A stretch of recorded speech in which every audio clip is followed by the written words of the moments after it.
Our next topic is Nernst equation for electrode potential.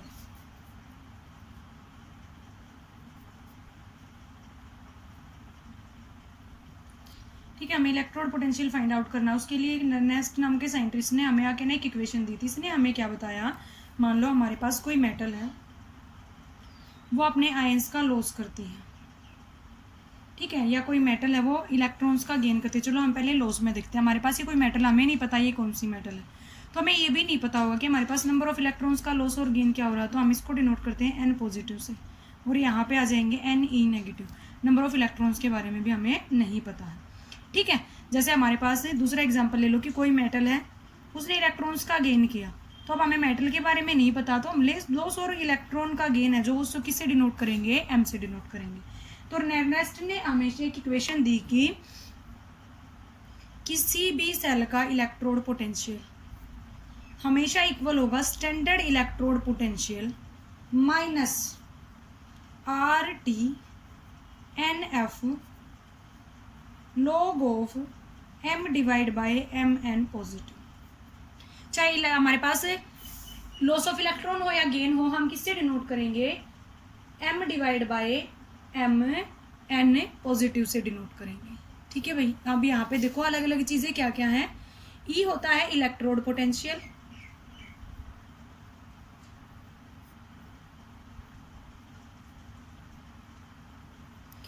E note होता है standard electrode potential,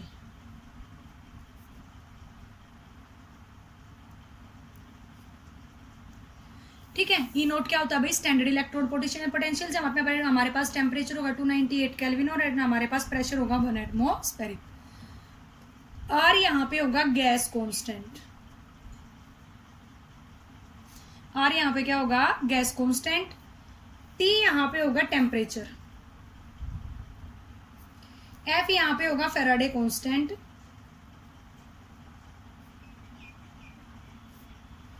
N यहाँ पे होंगे नंबर ऑफ लॉस और गेन ऑफ इलेक्ट्रॉन। हमने कितने इलेक्ट्रॉन्स का लॉस कराया, कितने इलेक्ट्रॉन का गेन कराया, वो किससे डिनोट होगा, एन से। और एम होगी यहाँ पे मेटल, ठीक है। कोई भी हम मेटल लेके चलेंगे वो होंगे। तो ये सारी ये इक्वेशन हमें किसने दी थी, नर्नेस्ट ने दी थी, ठीक है। यहाँ से हमें फाइंड आउट करना होता है कि हमें किसी का भी ई सेल कैसे फाइंड आउट करेंगे, ठीक है। अभी यहाँ पे देखो हम अलग अलग है ना, वैल्यू पुट कर देते हैं। E is equal to E naught minus R gas constant है, वैल्यू होती है 8.314। टेम्परेचर हमेशा 298 केल्विन है क्योंकि हम ई नोट लेके चल रहे हैं जो स्टैंडर्ड कंडीशन पे है। एन को एज इट इज रखो। फेराडे कांस्टेंट होता है 25900 ना 96500। एंटी लॉग को हम नेचुरल लॉग में कन्वर्ट करते हैं तो 2.303 से हम मल्टीप्लाई कराते हैं। लॉग ऑफ मेटल की कंसंट्रेशन हमेशा 1 होती है तो 1 बाय एम एन पॉजिटिव, ठीक है। इन सारी वैल्यूज को जब हम मल्टीप्लाई करेंगे तो हमारे पास लास्ट में रिजल्टेंट आएगा 0.0591 divide by N log of 1 by M N positive, ठीक है। ये हमारे पास कॉमन डेरिवेशन है किसका, नर्नेस्ट इक्वेशन का, ठीक है। अब हम अलग अलग सेल के लिए फाइंड आउट करेंगे कि हमारे पास अलग अलग जब सेल गिवन होते हैं तो हम नर्नेस्ट इक्वेशन कैसे फाइंड आउट करते हैं, ठीक है। अब देखो सबसे पहले इलेक्ट्रोकेमिकल सेल के बारे में पढ़ा था, जिसमें क्या था, Zn प्लस CuSO4 किस में कन्वर्ट हो गया था भाई, ZnSO4 प्लस Cu में। क्या क्या आयंस आए थे हमारे पास, Zn2 पॉजिटिव प्लस Cu किसके बराबर आया था, Zn प्लस Cu2 पॉजिटिव किसके बराबर आ गया था भाई, Zn2 पॉजिटिव प्लस Cu के बराबर आ गया, ठीक है। अब हम इनका अलग अलग निकालेंगे इलेक्ट्रोड पोटेंशियल। पहले हम निकालेंगे ऑक्सीडेशन, फिर हम निकालेंगे रिडक्शन, और फिर हम फाइंड आउट करेंगे कि ई सेल कैसे फाइंड आउट किया जाता। तो देखो सबसे पहले इलेक्ट्रोड पोटेंशियल जिंक आयन का किसके बराबर होगा, standard electrode potential of zinc ion minus R T, N की वैल्यू 2 होगी, log of 1 by Zn2 positive. Second क्या होगा, Cu2 positive, Cu2 positive, Cu minus RT by 2F log of 1 by Cu2 positive. आपकी book में direct Zn और Cu भी दे रखे होंगे, तो आप उनसे करोगे तो भी कोई दिक्कत वाली बात नहीं है, तब भी हमारे पास इक्वेशन है वो क्या रहेगी, सेम रहेगी। ठीक है भाई। उसके बाद नेक्स्ट देखो, ई सेल किसके बराबर होता है, ई कैथोड माइनस ई एनोड, रिडक्शन माइनस है ऑक्सीडेशन। तो देखो ई कैथोड माइनस ई एनोड किसके इक्वल होगा, ई नोट कैथोड माइनस ई नोट एनोड। ठीक है, हम इसको क्या कर रहे हैं, कैथोड में से माइनस कर रहे हैं, एनोड को, तो प्लस में क्या हो जाएगा, R T by N F log of 1 by Zn2 positive, और माइनस में R T by N F log of 1 by Cu2 positive. इसको क्या लिख सकते हैं, ई सेल, इसको क्या लिख सकते हैं, E naught cell is minus, अगर हम माइनस कॉमन लेंगे तो देखो R T by N F. ठीक है, एन एफ की जगह पे हम 2F भी लिख सकते हैं, क्योंकि 2 इलेक्ट्रॉन का लॉस और गेन हुआ है, ये बाहर आ गए। अंदर ये प्लस का था, ये माइनस का हो जाएगा, और ये माइनस का था, ये प्लस का हो जाएगा। Log of 1 by Cu2 positive minus log of 1 by Zn2 positive. ठीक है भाई, जब हमारे पास माइनस में होते हैं लॉग में, तो वो होते हैं डिवाइड में। ठीक है, ये हमने रूल पढ़ रखा है, तो हम क्या करेंगे, E naught cell minus RT2F as it is रखेंगे, ये log of 1 by Cu2 positive divide by 1 by Zn2 positive. E cell किसके बराबर हो जाएगा, E naught cell minus RT by 2F log of Zn2 positive divide by Cu2 positive. ठीक है, वही हम इसको नेचुरल लॉग में कन्वर्ट कराएंगे, सभी की वैल्यू पुट करेंगे, R की वैल्यू वही T की value 2.303 log of Zn2 positive divide by Cu2 positive, divide में 2 एज इट इज। हमारे पास लास्ट रिजल्टेंट क्या आ जाएगा, वहां पे n था, यहाँ पे क्या हो जाएगा, 2 हो जाएगा। वहां पे हमारे पास सिंगल मेटल थी, इसलिए 1 आया था, यहाँ पे क्या हो जाएगा, oxidation potential divide by reduction potential. ठीक है भाई, हमारे पास क्या आ जाएगा, oxidation divide by reduction potential. अगर हम जनरल इक्वेशन देखें इसकी,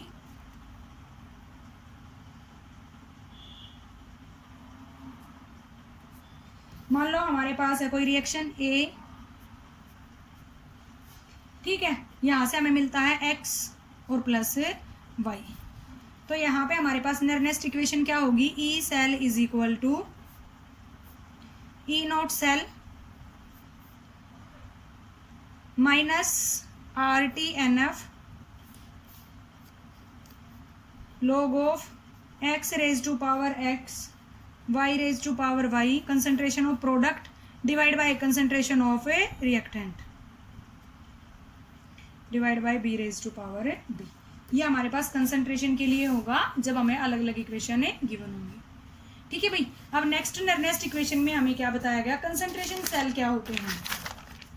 ये यहाँ तक कंप्लीट नेक्स्ट इक्वेशन थी। अब हम पढ़ेंगे next equation for concentration cell.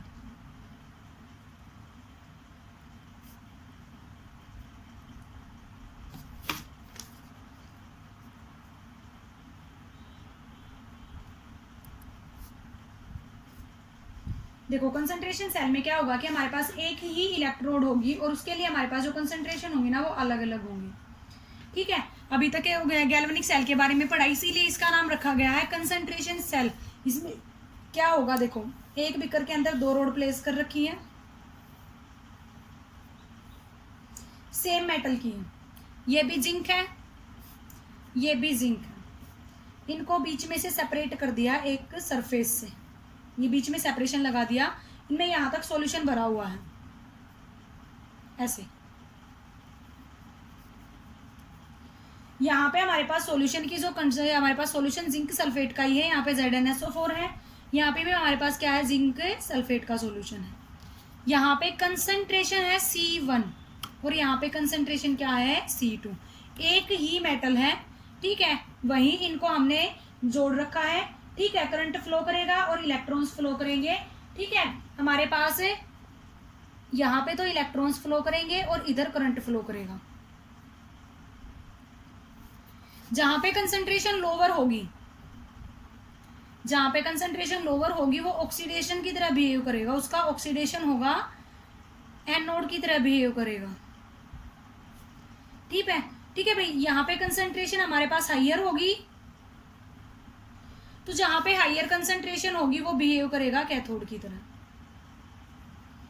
Same cell, same electrode, same substance, लेकिन कंसंट्रेशन अलग अलग होगी। लोअर कंसंट्रेशन है वो किसकी तरह बिहेव करेगा, एनोड की तरह, और हाइयर कंसंट्रेशन होगी वो किसकी तरह बिहेव करेगा, कैथोड की तरह, ठीक है। तो यहाँ पे क्या हो जाएगा, देखो पहले हमारे पास जिंक है, zinc he loss of electron करेगा और zinc he gain of electron करेगा।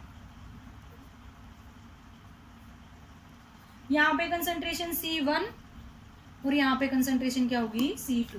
तो अब यहाँ पे हमारे पास E सेल है वो किसके बराबर होगा, E naught cell minus 0.0591 divide by n, ठीक है। ये कॉमन रिजल्टेंट हमारे पास आया था, log of oxidation potential divide by reduction potential. बात हमारे पास वही सेम है, लेकिन कंडीशन क्या होगी यहाँ पे कि कंसंट्रेशन टर्म है, तो हमने इसको कंसंट्रेशन टर्म की तरह क्या करा दिया, बिहेव करा दिया, ठीक है। हाइयर कंसंट्रेशन पे रिडक्शन होगा और लोअर कंसंट्रेशन पे क्या होगा, ऑक्सीडेशन होगा, सिर्फ ये चेंजमेंट आ गया। अब आ गया भाई इक्विलिब्रियम कांस्टेंट।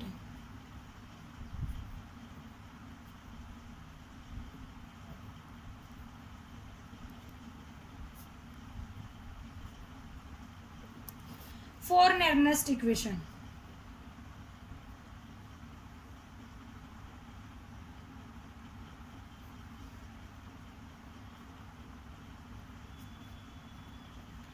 ठीक है। नेर्नेस्ट इक्वेशन के लिए इक्विलिब्रियम कांस्टेंट क्या होगा, ये देखो हमारे पास रिएक्शन स्टार्ट हुई, ठीक है। यहाँ पे हमारे पास रिएक्शन प्रोसेस में है, ठीक है। इधर हम लेके चलेंगे, ये यहाँ पे हमारे पास होगा रिडक्शन पोटेंशियल। जब कोई रिडक्शन हमारे पास रिएक्शन स्टार्ट होती है तो क्या होता है, रिडक्शन पोटेंशियल कंटिन्यूअस डिक्रीज होता है, ऑक्सीडेशन पोटेंशियल है वो कंटिन्यूअस इंक्रीज होता है। ये हमारे पास है ऑक्सीडेशन पोटेंशियल, ये हमारे पास रिडक्शन पोटेंशियल। लेकिन एक ऐसी स्टेज आती है जहाँ पे ना तो रिडक्शन हो और ना ही क्या हो, ऑक्सीडेशन हो, कांस्टेंट हो जाए आके, उस पॉइंट को हम कहेंगे इक्विलिब्रियम पॉइंट, ठीक है। उस पॉइंट को हम क्या कहेंगे बेटा, इक्विलिब्रियम में पॉइंट।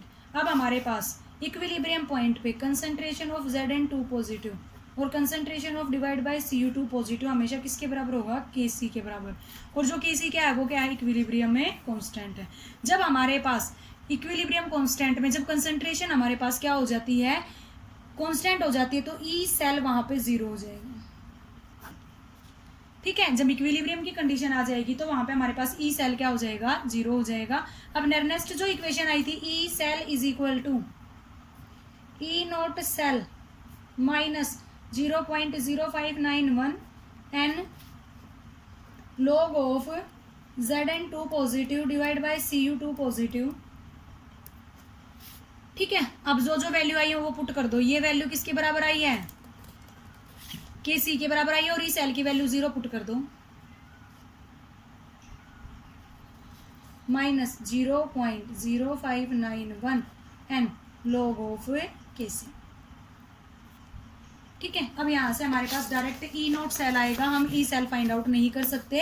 कांस्टेंट के लिए हमेशा आएगा standard electrode potential, 0.0591 divide by n log of Kc। ठीक है भाई, तो ये नरनेस्ट इक्वेशन के हमारे पास 3 डेरिवेशन थे। ठीक है, पहले हमने इलेक्ट्रोकेमिकल सेल के लिए किया, फिर हमने कंसंट्रेशन सेल के लिए किया, और थर्ड हमने किसके लिए कर लिया, इक्विलिब्रियम में कांस्टेंट के लिए। उसके बाद यहाँ पे आती है हमारे पास relation between Gibbs free energy delta G naught and standard electrode potential E naught cell. 11th class में हमने गिब्स फ्री एनर्जी के बारे में पढ़ा था। हमने पढ़ा था कि जब भी कोई वर्क डन होगा, गिब्स फ्री एनर्जी हमेशा डिक्रीज होगी, हमेशा नेगेटिव होनी चाहिए।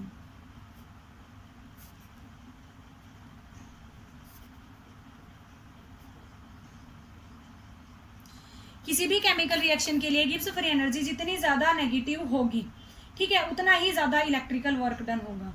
कहता है कि हमारे पास जब गिब्स फ्री एनर्जी डिक्रीज होती है तो हमारे पास सिस्टम है, work done by the system, हमारे पास काम है, कौन करता है, वो सिस्टम करता है। ठीक है, जब सराउंडिंग वर्क करती है तो हमारे पास गिब्स फ्री एनर्जी पॉजिटिव होती है।